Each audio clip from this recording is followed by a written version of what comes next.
Hello again. Doesn't seem like a year since we were here, but I guess it must be. Thank you, Rob. So, as usual, I'll go through the results. Probably take about 15 or 20 minutes talking about the results, and then we'll throw it open for Q&A. And I've already been asked by somebody, no prizes for guessing who, that they could ask the first question. So, does anybody other than Paul Eisenstein has a question? Please raise your hand as soon as I finish talking. Surprise. So, as we said, the information is embargoed till 1 p.m, which is 55 minutes from now, so I really appreciate you not releasing anything until then. I really need to be able to see what I'm talking about. So yeah, no calling, no email, no tweeting, no texting, no nothing until 1 p.m. We would appreciate that. You may not get invited back next year if you do. So I'm going to talk about what is IQS, talk about the study parameters, how we do the study, keep that pretty simple because it's basically the same as we did it last year. Give an overview of the industry, how has the industry performed. This year, talk about the individual nameplates or brands, for 32 of them. We'll show the whole ranking and talk about some of the ups and downs. Talk about the award recipients. We give out a lot of awards to the leading models and the leading plants in the industry, and we'll talk about those and who receives the most awards. We'll show you all the highest ranked models, highest ranked plants, and then we'll throw it open to Q&A. So IQS measures problems at 90 days of ownership. We send out this year about 500,000 letters to customers, invited them to take part in the survey. 86,000 people responded.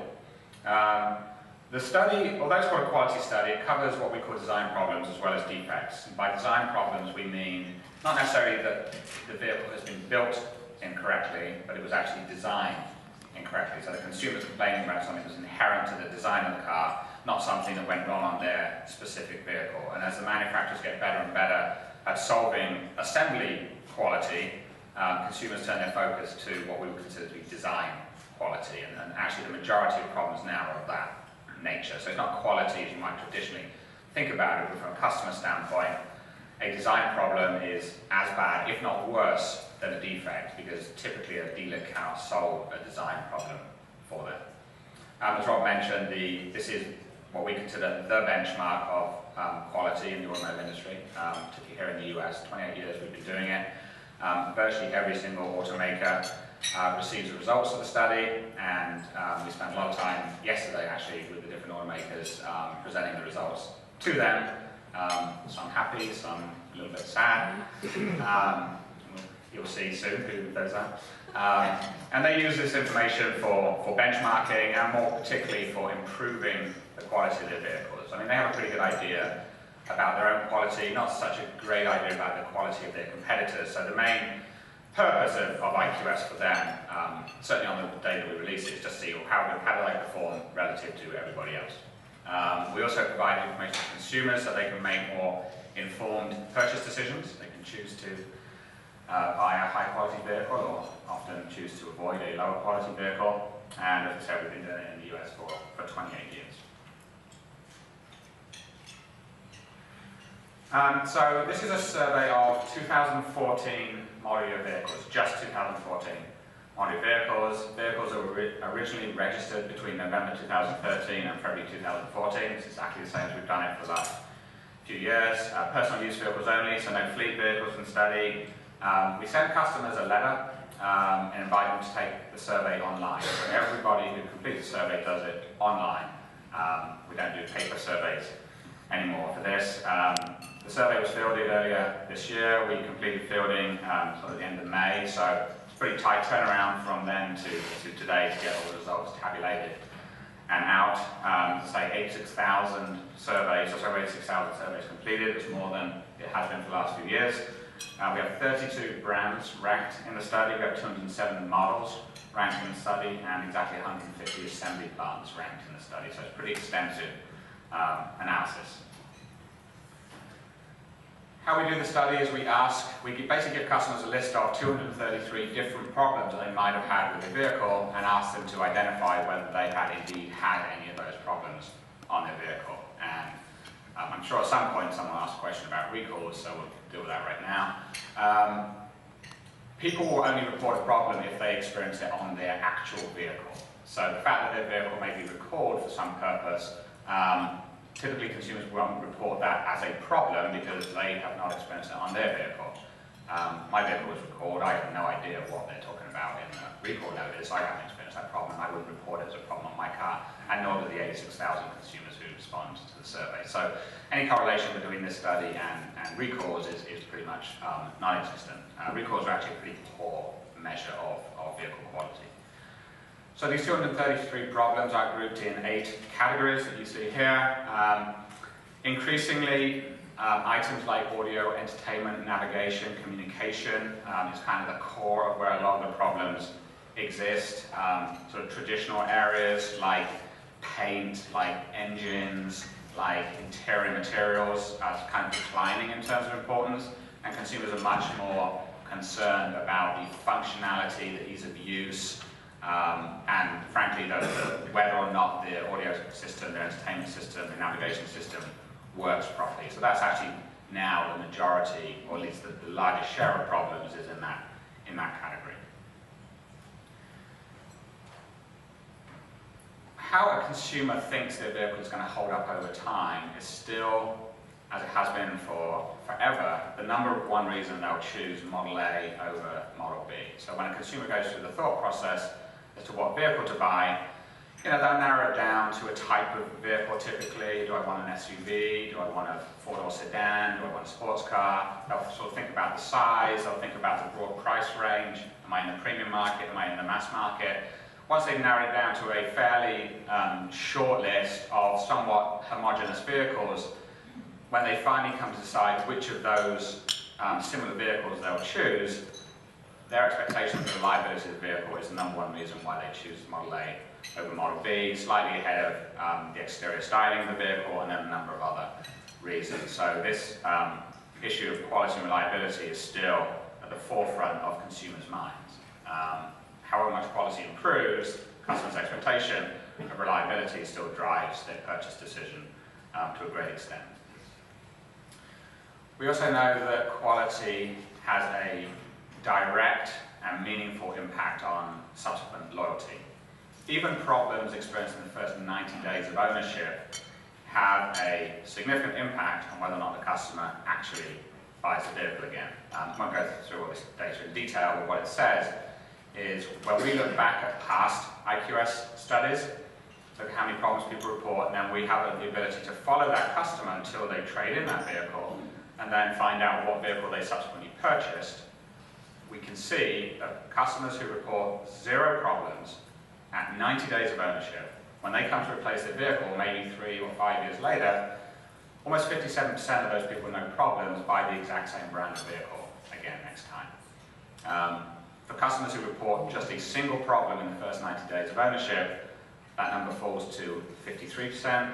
For people who report 2 problems, it falls to 50%, and then down to about 47% for people who report 3 or more problems. So this is not customers saying whether or not they think they might buy the vehicle again. This is what they actually did 3, 4, 5 years later. So we can see there's a pretty profound impact of a problem at 90 days of ownership on someone's subsequent loyalty, and this is worth literally billions of dollars to the automakers.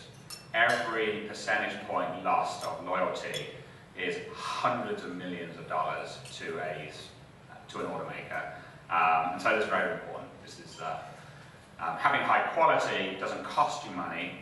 Having low quality actually ultimately costs the automaker money, and they understand this. And one of the reasons they're driving so hard for quality is they know that it drives things like subsequent quality. So in terms of what happened this year, interestingly, the number of problems reported actually went up slightly. This is somewhat unusual. It happens occasionally. Typically, problems improve by about 5% a year on average. That's kind of slowed down over the last few years. But actually, this year, it jumped up. The jump you see between 2012 and 2013 is somewhat artificial because we changed the methodology. In the study, we asked people a lot more questions, and so the score sort of naturally went up. This year, it's a direct like-for-like comparison with last year, and problems went up by 3 problems 100, which doesn't sound much. It's about 3%. And, but for the industry, this is fairly significant. Mostly we see improvements year over year.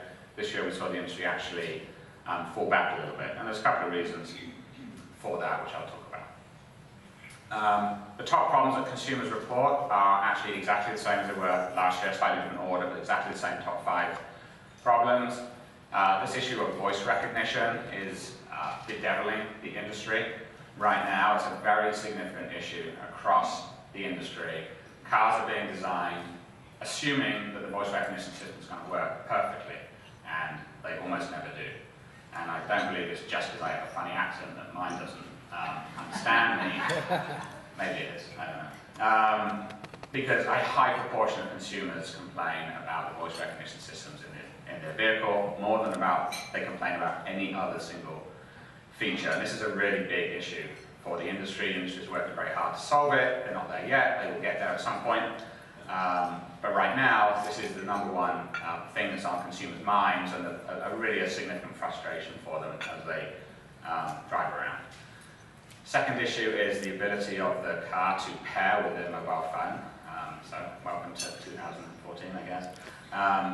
This is also a very significant issue for customers. I mean, I guess this is a first world problem, but not having your car and your phone talk to each other bothers people in the US a lot. Interior materials, holding up, so not scuffing too easily, not soiling too easily. Even at 90 days, it's a big problem for consumers. Excessive wind noise continues to be a fairly significant problem, and then a difficult to use navigation system is also a top 5 problem for consumers. So you can see, none of these are anything to do with vehicles breaking down. I mean, vehicles don't typically break down anymore. These are not major mechanical engineering problems, but they're things that really, really annoy customers and drive their decision whether or not they're going to buy the vehicle again, and whether or not they're going to recommend the vehicle to their friends. We talked about problems going up. I believe most people in this room may remember we had a fairly severe winter this year. I think it snowed a couple of times.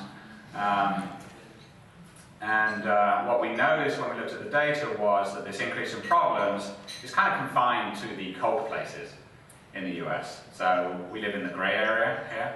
That was not intentional. Maybe. So in the Midwest, we saw problems go up from 110 to 116.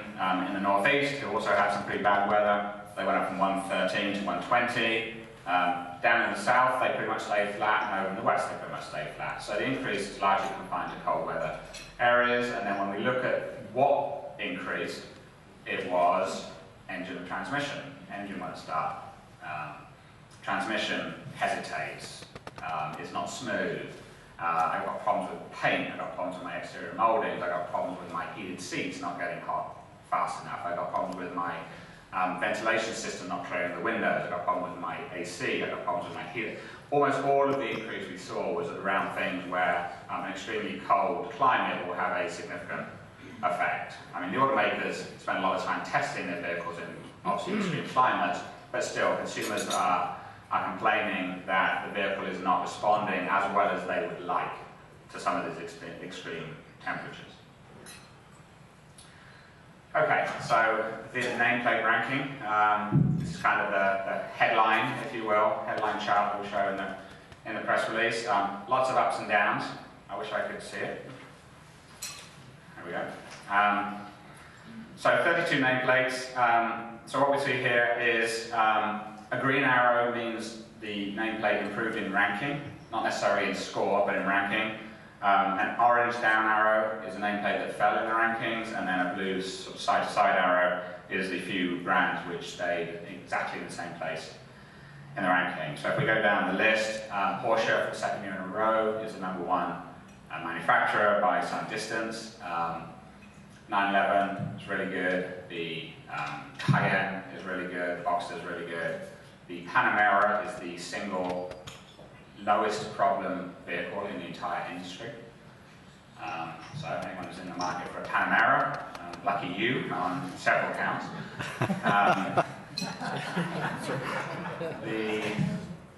For those of you like me who can't stretch a Panamera, the second best vehicle in the industry was the Hyundai Accent, so maybe a little more within your price range, and then the Mazda 2 was the third best in the industry, and then the GMC Sierra Heavy Duty was the fourth best, so something for everybody. Jaguar jumped up in the rankings significantly. Yay, go English manufacturer. The new F-Type is really good. It's a really high quality product according to the people who bought it. Lexus stays third. As everyone knows, Lexus has been in the top few in this study pretty much since they arrived in the US and continue to perform very well. And most of their lineup performs extremely well. Hyundai jumped up in the rankings to fourth. They're the leading non-premium manufacturer. The Accent does very well, the Elantra does very well, the Genesis does very well, and Hyundai overall had a good year in the study. Toyota jumped up a little bit, again, one of the perennial good performers. Chevy slipped a little bit this year, but still performing extremely well. Highest ranked domestic brand, and still an extremely good score from Chevy. Kia jumped up a little bit. The new Cadenza was outstanding. Some of the other vehicles improved a fair bit. BMW performed very well this year, and for a few years now it's kind of been climbing up the rankings, dealing with a lot of their historical design problems, pretty much taking care of those. Honda's kind of flat in 8th place. Again, one of those brands that typically performs very well in the study. Lincoln moves up. The MKZ is very strong, one of the better vehicles in the industry, and Lincoln has done a very good job of dealing with some of the audio entertainment navigation problems that they had in the past. Seem to have recovered a lot of those and are starting to move up in the rankings. Audi performed very well, very high levels of build quality. At Audi, very solid products, very few things go wrong. Some design issues that customers aren't too keen on, but the actual fundamental build quality at Audi is very strong. Chrysler brand improves. The Town & Country is the leading minivan in the industry in terms of initial quality. Cadillac is flat this year, still above the industry average. Mercedes-Benz slipped a little bit, Volvo moved up a little bit. Ford improved significantly. Pretty much their entire product lineup improved notably. Like Lincoln, a lot of the HMI issues that Ford had with Sync and My Ford Touch, they've done a really pretty good job of maybe not solving them, but making them a lot better. And pretty much all of their products move forward this year. So Ford is moving up the rankings pretty nicely. GMC slipped a little bit. GMC was second last year. Basically what happened there is the 2013 Sierra Light Duty was one of the best vehicles we've ever seen in the study. It was amazingly good. And the 2014, which is the redesigned Sierra, is still it's about average. So as a launch product, it's still pretty good, but it's not outstanding like its predecessor was. So GMC has a little bit of work to solve some of those problems. We know they're working on that very hard, and no doubt GMC will move back up the rankings. But anytime you launch your bread and butter product, it's almost always a year that you're going to slip in the rankings. Because almost every manufacturer goes through this sort of launch issue. The first year of a product coming onto the market tends to be the one where it has the most problems, and then those tend to get solved over the life of the vehicle. So GMC is kind of going through that cycle. Right now, there's not an indication that GM quality is not good. It's just part of the cycle that GMC is naturally going through. Ram kind of went through that a year or two ago. They've improved that product, so Ram has moved up in the rankings. Buick slipped a little bit. Nissan moved up significantly from a really bad year last year. They launched a lot of products last year, some of which didn't go especially well, and they have, in the second year, solved a lot of those problems. So what I was just talking about, Nissan really went through that cycle pretty quickly. Dodge moved up in the rankings. The Dart improved significantly against the year after it launched. Dodge managed to put in a lot of improvements. The Dodge Challenger is a leading vehicle in its segment. Land Rover slipped a little bit. Infiniti slipped a little bit, largely on the launch of the new Q50, which is their bread and butter product. So again, going through that launch cycle. Volkswagen is flat on the year. Acura slipped a little bit. Again, they launched the MDX, which is their highest volume vehicle, so you can see there's a pattern here. almost any brand that launches their #1 vehicle is probably going to slip in the rankings a little bit in that first year. The challenge is to get it back in the second year. So I actually went through that with the MDX. Mini improved in the rankings a little bit, Subaru slipped a little bit, Mazda slipped a little bit, although it still wins 2 awards. Scion moved up a little bit, Mitsubishi moved up. Jeep fell, again they launched the Cherokee, which is a very high volume product for them. Again, we see the same pattern, and then Fiat stays where Fiat was last year. If we look at the individual segments where we put the vehicles, so we put the 207 ranked vehicles into a little over 20 segments. The leading vehicle in each segment receives an award and has the right to advertise that fact in the media. So amongst compact cars, Hyundai Elantra, very strong product, 81 points 100 is a very good score in that segment. If you're 20 plus points ahead of Honda and Toyota, you're probably doing something right, and that car is very strong. Mazda 5 wins its segment, just ahead of the Kia Soul and the Ford C-Max. Mazda again wins for the Miata. This is a perennial top performer in the study. What?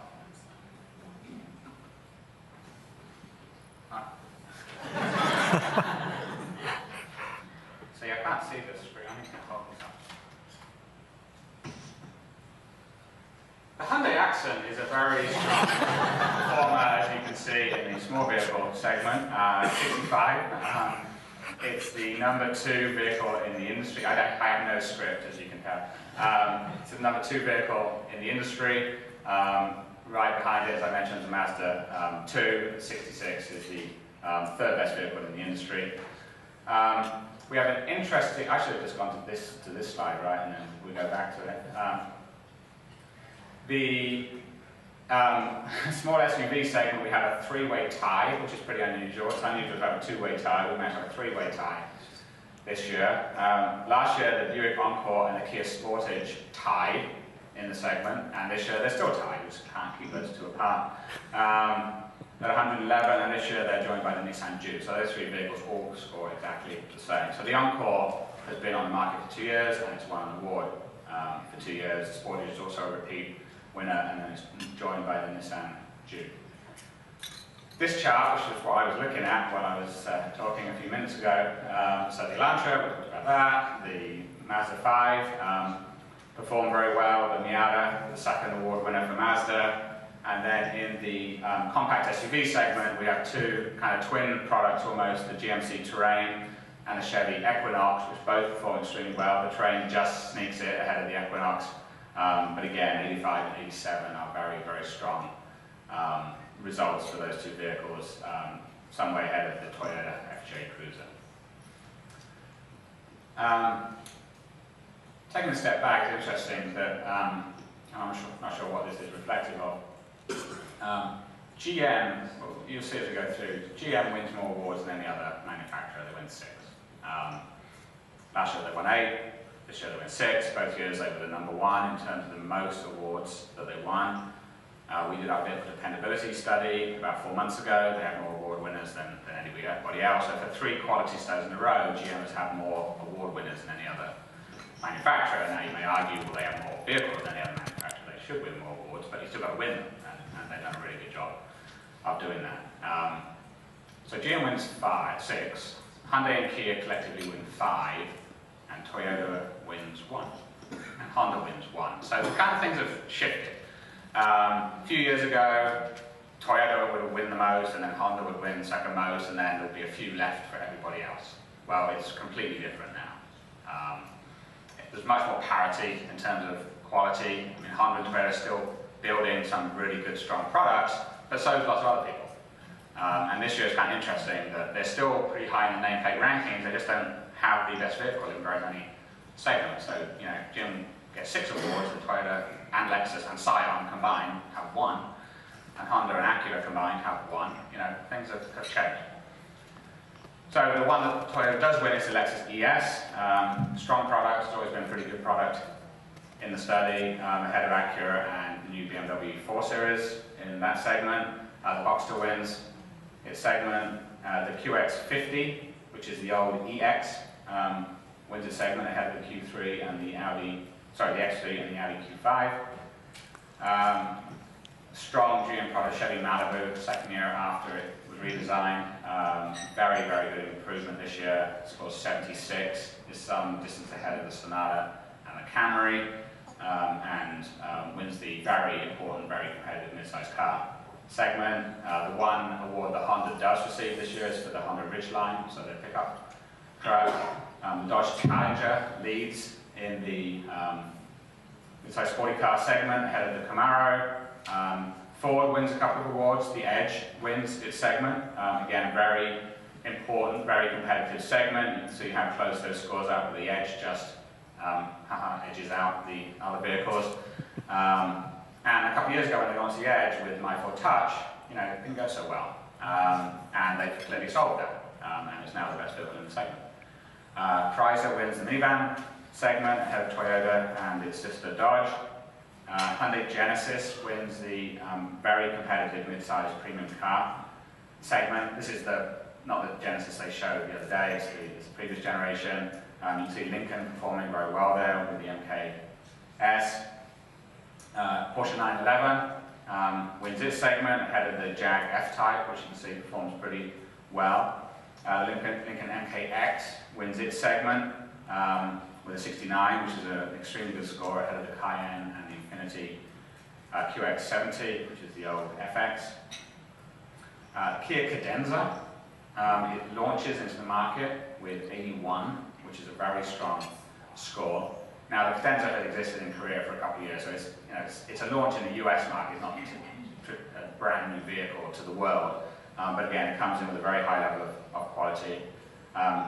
I misspoke, I said the GMC Sierra was the fourth best vehicle in the industry. Actually, the Chevy Silverado heavy duty is the fourth best vehicle in the industry, and the GMC Sierra heavy duty is right behind it. So these are the heavy duty versions of the light duty that GM had just redesigned. These are not redesigned vehicles, they will come next year. So these are kind of the last of the old GM designs, and you can see how good those products are.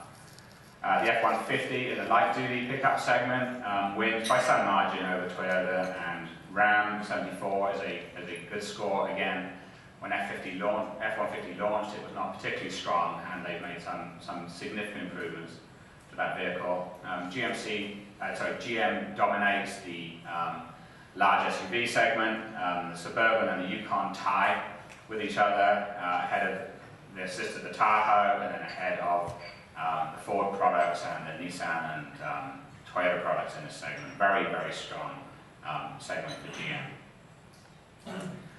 Porsche Panamera is, again, the best vehicle in the industry in terms of initial quality. Anytime you beat the Lexus LS, you've probably done something pretty good.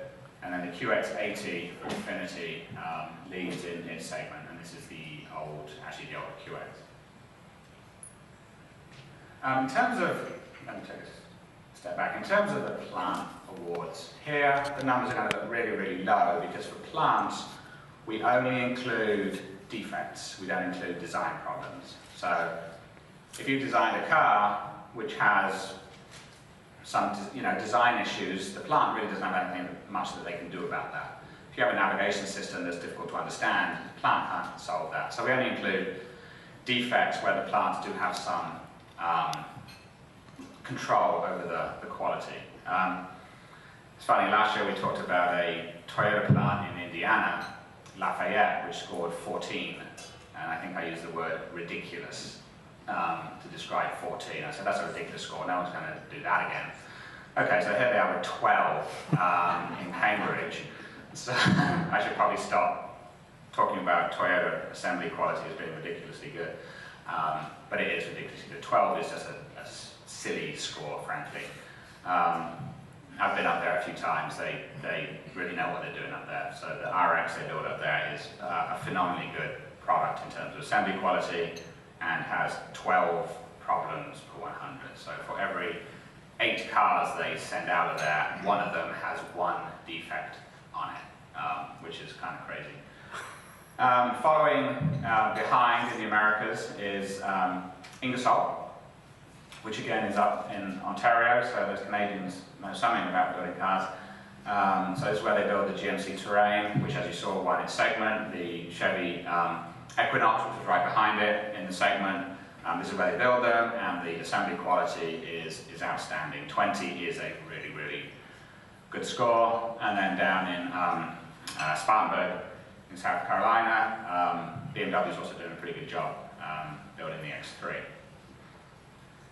If we turn to Japan, we have an interesting situation where down on the island of Kyushu, just like in Canada, they seem to know how to build a pretty good car. Again, I've been down there a couple of times. Those guys are ferocious about quality, and they're always competing with each other. So you've got two plants on opposite sides of the road competing with each other, and what that leads to is a score of 18 for both of them, just coincidentally, so they both win the gold award, which makes life easy when you go down there when you've got something for both of them, otherwise one of them kind of gets upset. And then third in Japan and Asia Pacific is Nissan's Tochigi 2 plant, which we also know very well, where they build some of the QX products with a score of just 19. And then in the Europe and Africa region, we have Porsche's plant in Leipzig, where they build the Cayenne, which, as you saw, scored very well, and the Panamera, which is outstanding. 26 problems per 100 in terms of assembly quality. Mercedes plant in South Africa has always seemed to have provided very good quality vehicles and receives a silver award. That's where they build the C-Class. And then Audi's plant in Neckarsulm, where they build pretty much every number that you can think of. They build the Audi A5, the Audi A4, the S5, the Audi, and you can go on. They build all anything that has a 4 or 5 or 6 or 7 or an 8 in it, they pretty much build in Neckarsulm. And it's pretty impressive when you can build that whole array of very, very different vehicles, and they're all coming out with very good quality. 28 is a very good score for such a complex plant. So, that is your rankings, your award winners, why we do the study, what the study is all about. I will now take questions from anybody. Anybody have a question? Yes?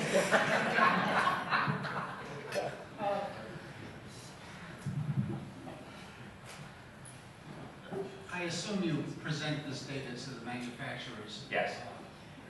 My question is, are the conversations the same year after year, or what has changed recently about the quality data and the conversations you're having with the manufacturers? Okay. And over the long term, the conversations have changed from kind of, we don't really believe this data, to, okay, you got us, we have these problems.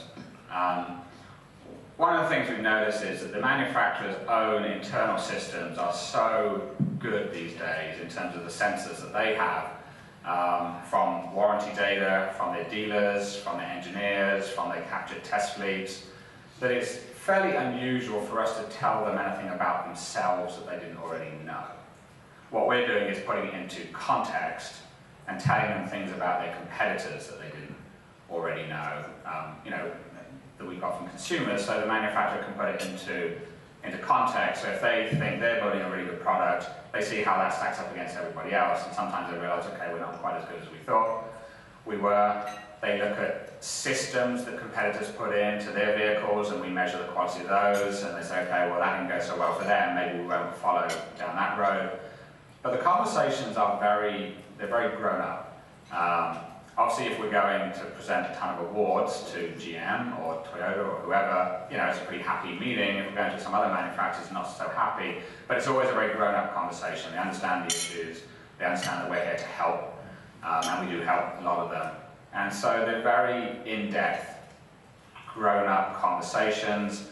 There's a lot more transparency within the automakers than there used to be.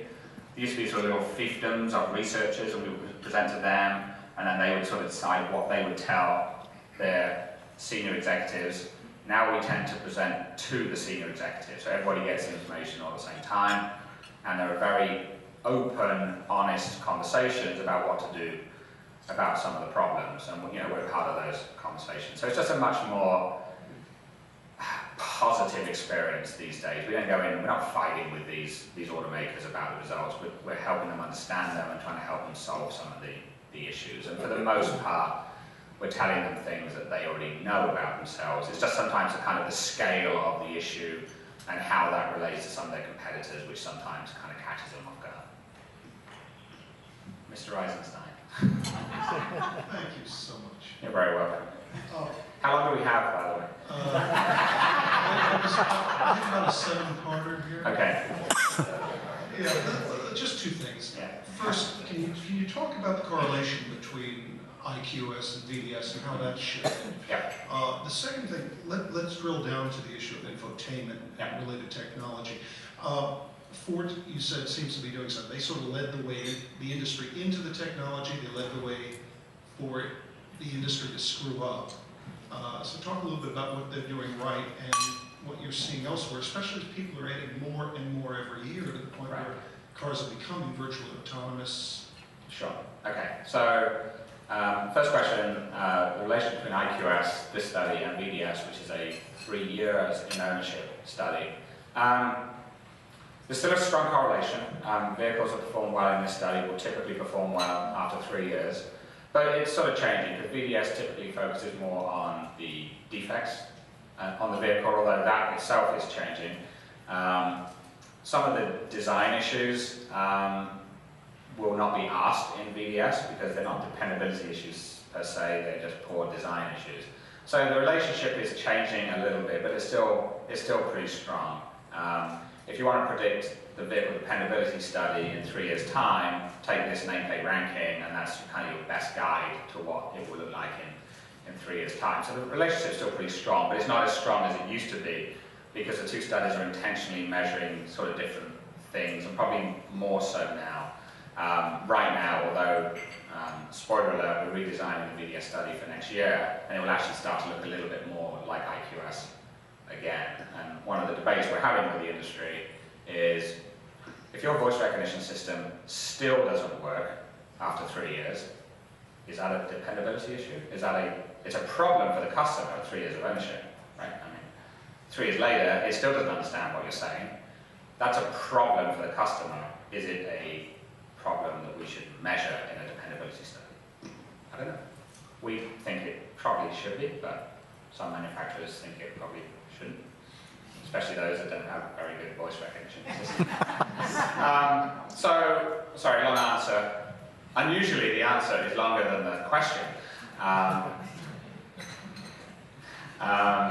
There's a strong relationship, but it's not a perfect relationship because we're measuring slightly different things. But again, the best way to predict VDS 3 years out is to look at the current IQS study.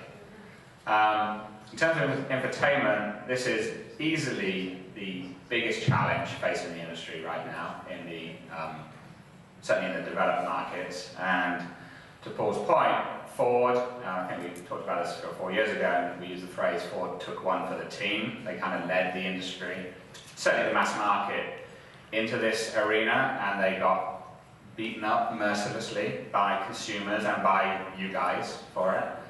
And they learned those lessons, and they've solved a lot of these issues.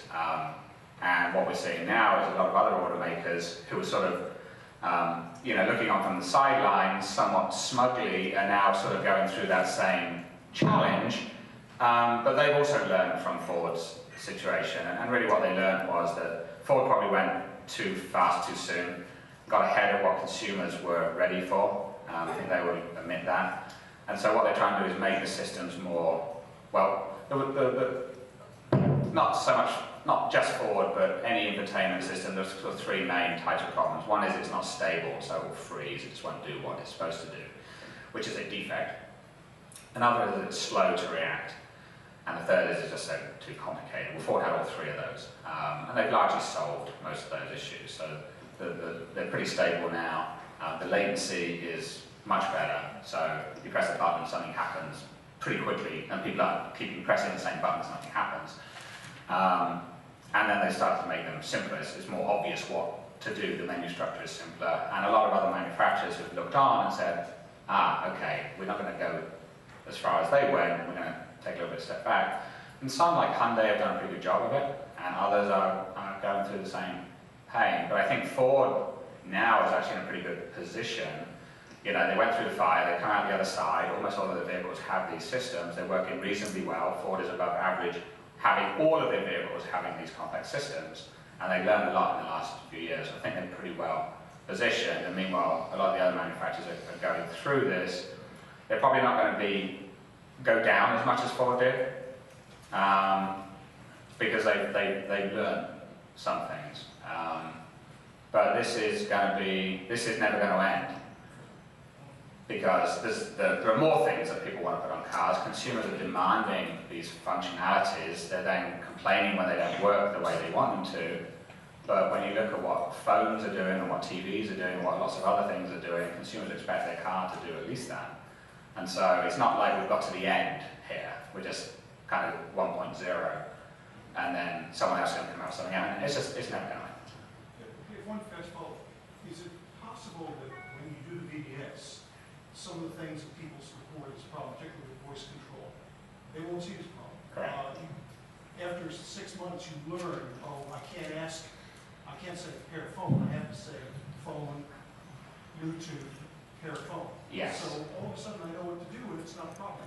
Yes, and so in some cases, unusually. Can we repeat the question real quick, because we have people on the phone Oh, sure. connection, and if it's not in the mic, they're Yes. Just simply, will people, after 6 months when they do the VDS, will suddenly, something that was a problem, not be because they learn how to talk the way that the voice system recognizes?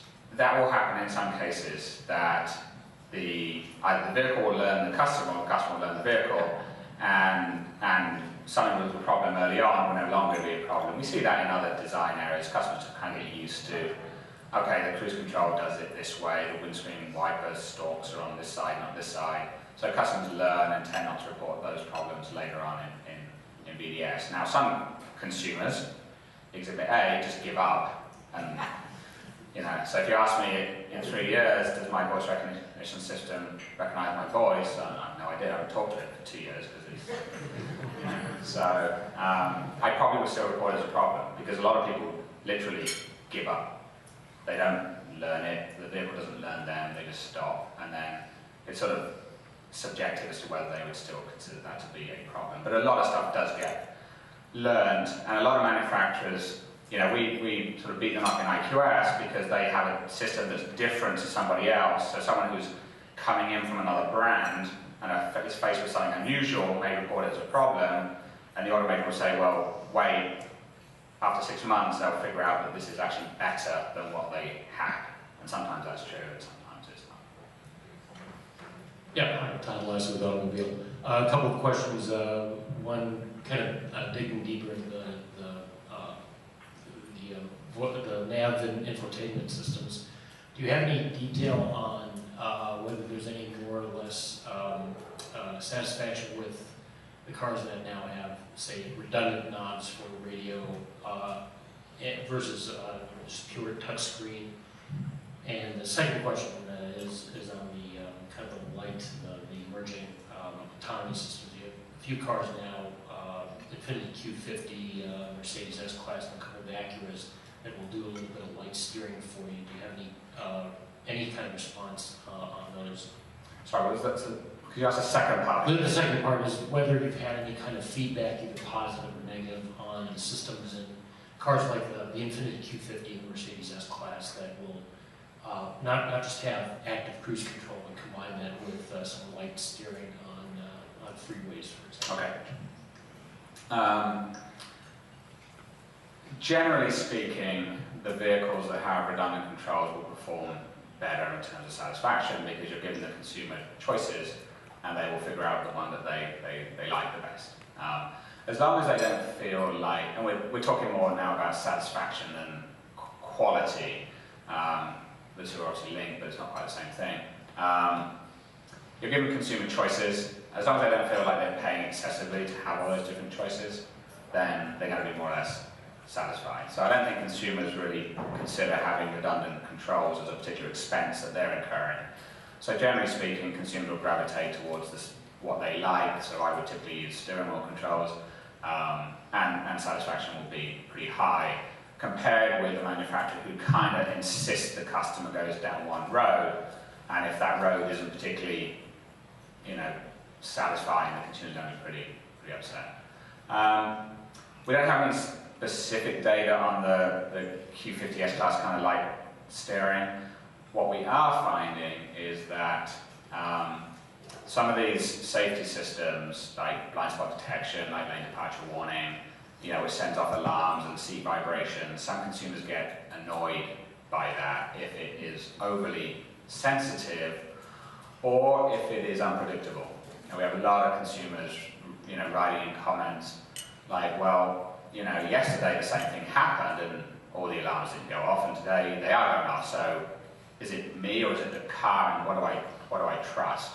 And some consumers will turn off some of these systems. I mean, we're not talking a lot of consumers, but a few. So we do see some dissatisfaction with some of these systems. And again, I think it's, some of these systems are fairly new, they need tweaking, the technology improved, ultimately consumers will like them. But people who go first, there's a learning curve, both for the automaker and for the consumer. The light steering, I suspect that some consumers will not like the feeling that the vehicle is kind of taking over the steering. If it happens a lot and unpredictably. But if it's sort of predictable, then I think they'll probably like it. But there's a balance to strike here between protecting the consumer and annoying the heck out of them because you're trying to protect them. Hey, Mark Phelan, the Free Press.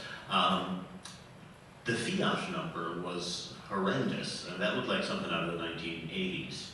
200 and some problems per 100 cars. Can you unpack that a little bit between the two different models and between design and effect? What's going on there? I can. Whether I should or not isn't we typically don't talk about poor performance, but it's largely the new bit, the 500L. One of the characteristics of the study is we just measured 2014 model year vehicles, and during this time, by definition, all of the 500L were 2014, but they were still saying a lot of 2013 of the previous, let's say of the basic 500, which itself is improving fairly well. But the 500L was a launch vehicle. It's the vast majority of Fiat's score, and clearly it didn't go especially well. In terms of design versus defect, the ratio is pretty much the same as we see for other manufacturers. It's not a lot of one or the other. The ratio is about the same. I did at the Americas with the New York Times. I was wondering if we could circle briefly back to recalls. You mentioned that you thought recalls were a pretty poor measure of quality, but given what GM is going through as we speak, really, in Washington, what do you think consumers should make of that, and what do you think about history of their sales and reputation going forward? Okay. It differs depending on whether you have one of those vehicles or not. What we found is that customers, as I say, they're not really impacted if their own vehicle, someone who owns one of those vehicles is not especially impacted unless they sense that their own vehicle has that problem. The bigger concern is the wider audience and of people who are considering buying that brand of vehicle and the effect on the image. We saw with Toyota a few years ago, 2010, when they went through the firestorm, that Toyota owners were barely affected, but far fewer people considered a Toyota during that time frame. But that has pretty much unraveled now, and Toyota is almost back to where it was in terms of reputation. Now, Toyota had 20, 25 years of pretty solid quality reputation to kind of fall back on, and so I think customers were somewhat forgiving.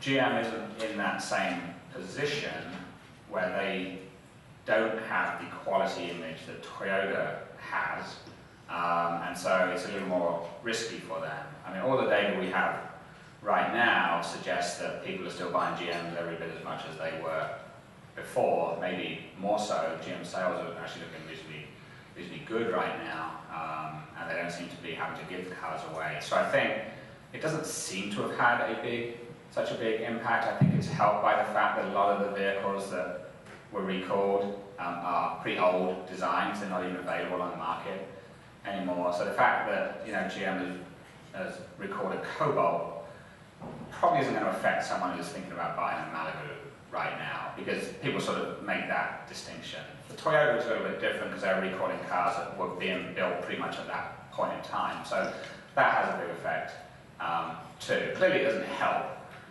when you have a lot of recalls, but ultimately most consumers get that most manufacturers end up having quite a lot of recalls. I mean, everyone's recalling vehicles. Obviously with GM it's a little more visible with Meriden and Washington, but ultimately I don't think in the long haul it's going to have that bigger an impact. So I think consumers kind of get that most of these vehicles are not really relevant to today's GM. This is sort of something that happened in the past.